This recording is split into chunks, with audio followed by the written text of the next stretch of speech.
The first time it's mentioned is in Surah Al-Baqarah, which is the second chapter, by far the longest chapter of the Quran, in verse 129, where the Almighty is mentioning the fact that Abraham and Ishmael alayhimus salam were constructing the house of God, the Kaaba, and while doing so, they were praying to God.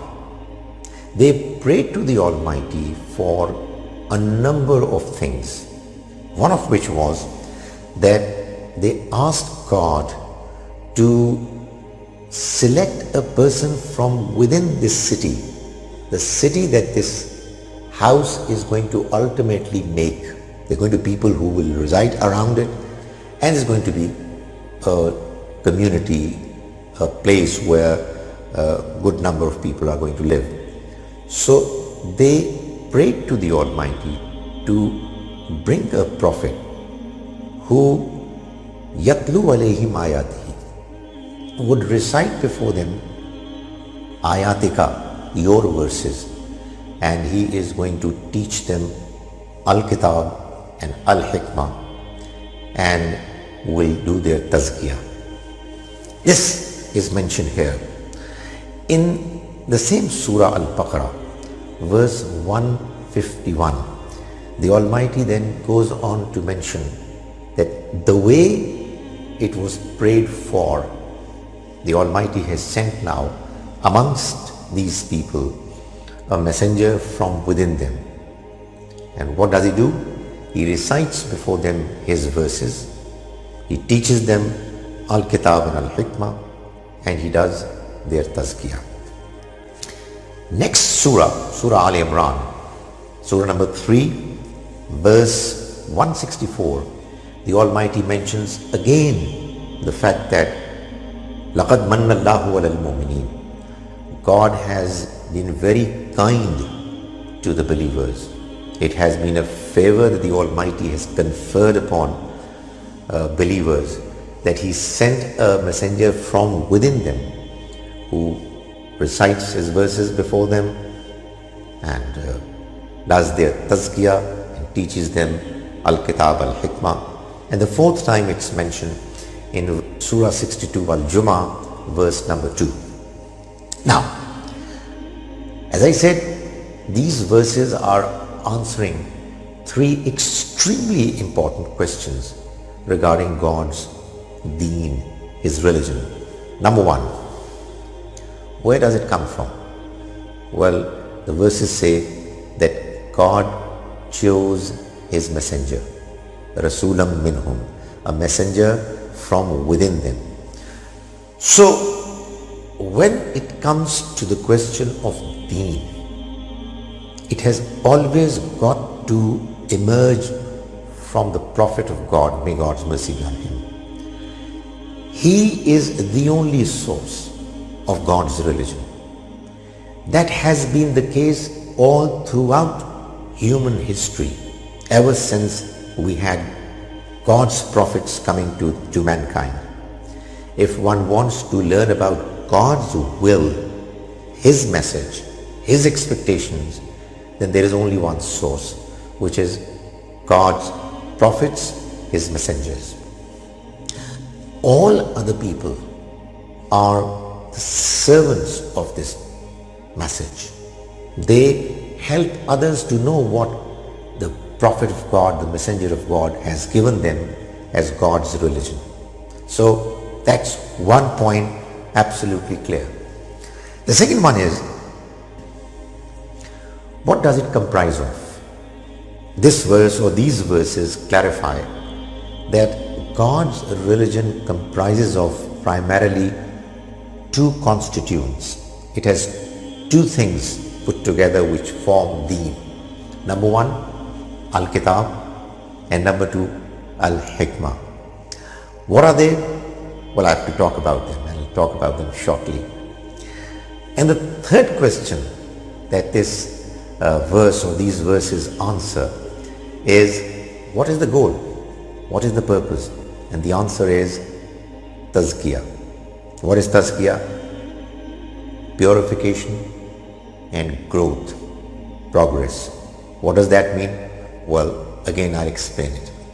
So let me first pick the clarification about what Al-Hikma is. We get God's message from God's prophets, His messengers. The message is comprised of two components, Al-Kitab and Al-Hikma. What is Al-Hikma? When you read the Quran carefully, you come to learn about the fact that Al-Hikma is basically morality, moral principles, moral values, A, and beliefs, B. First, let's take moral principles. We know, and it's confirmed by the Quran, that the Almighty gave humans an understanding and appreciation of what is right from what is wrong.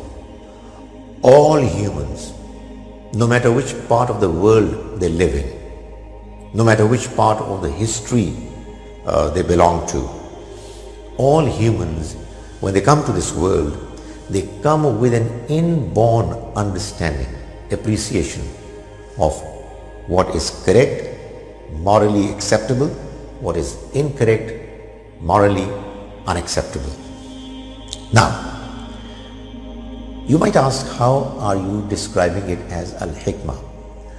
Well, the answer is that there is a mention in the Quran in chapter 17, Surah Bani Israel.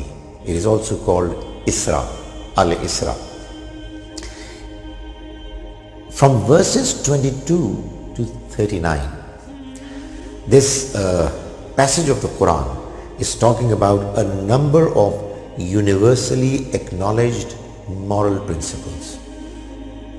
In fact, there are 10 in all, and there are quite a few exegetes and scholars of the Quran who believe that this mention is the Quranic version of the 10 commandments of the Bible.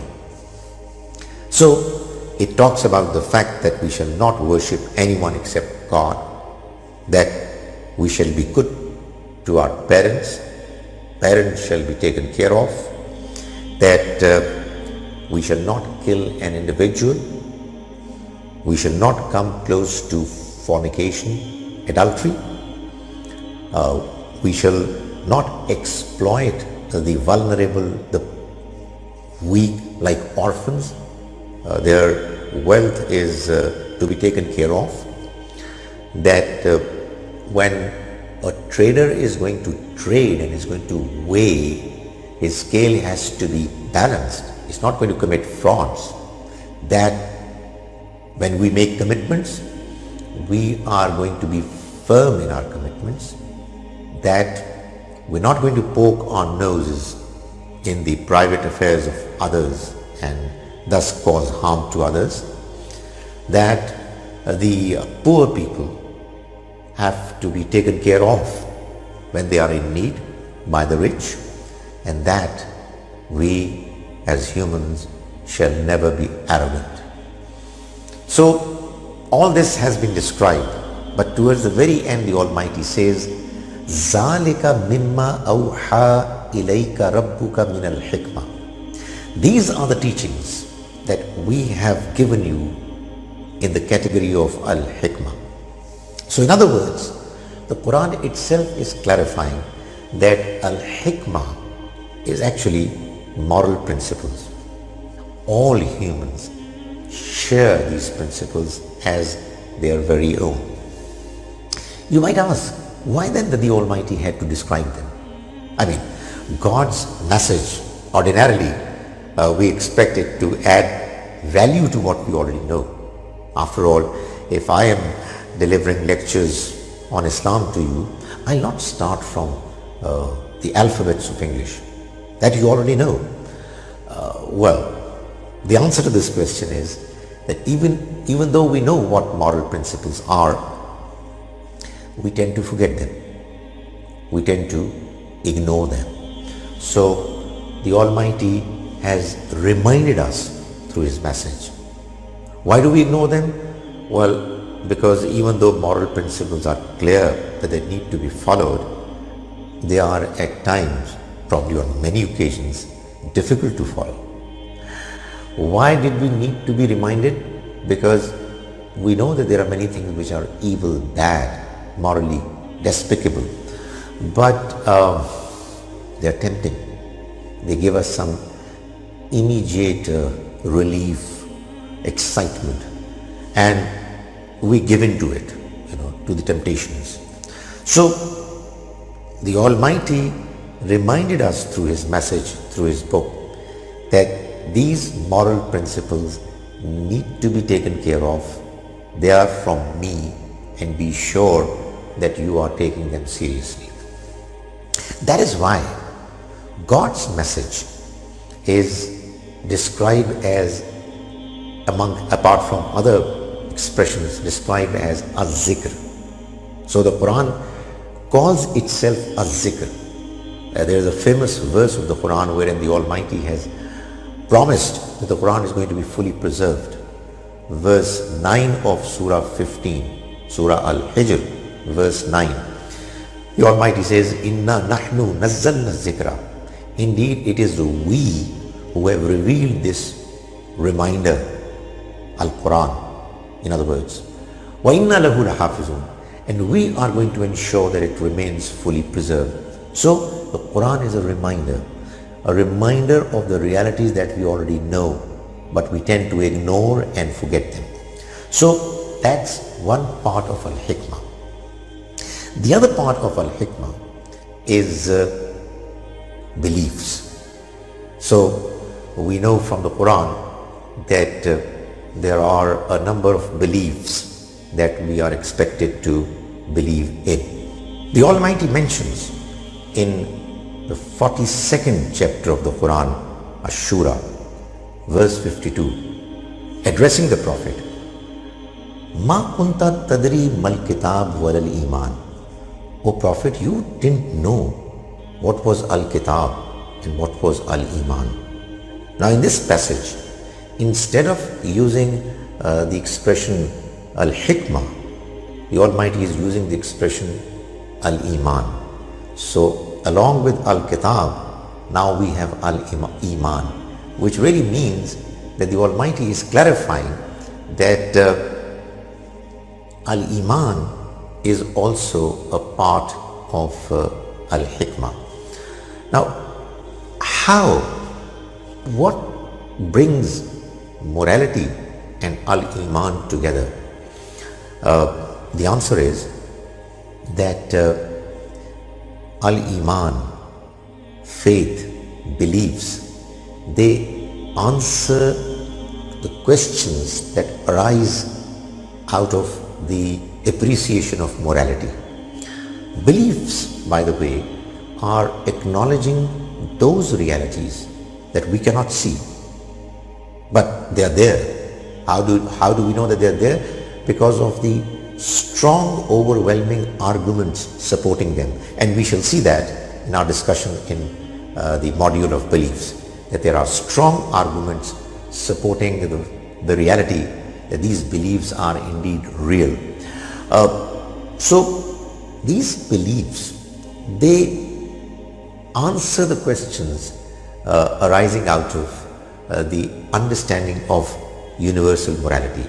The first question, why is this morality, these principles, universal? How is it that everybody has them? The answer is one God. Because there is one creator, one designer. Therefore, don't be surprised that what he has designed is just the same. The second question, why did he do it? I mean, it's problematic. It's being a morally upright person is not an easy thing to do.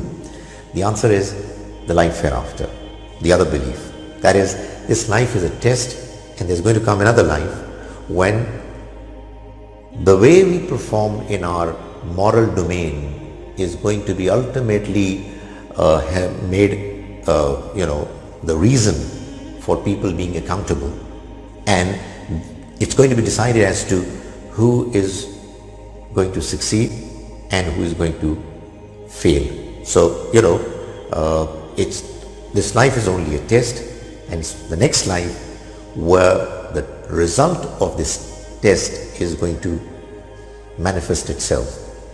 Third question, how do we know about all these facts? Well, through belief in prophets, belief in divine revelation, wahi, belief in books, belief in angels. So all these beliefs are therefore a part of Al-Hikma.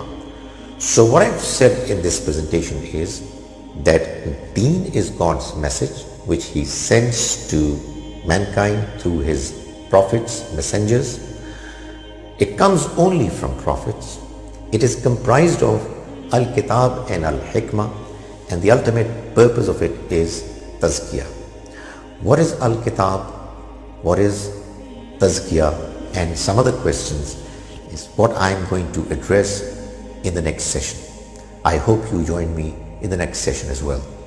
Assalamu alaikum wa rahmatullahi wa barakatuh.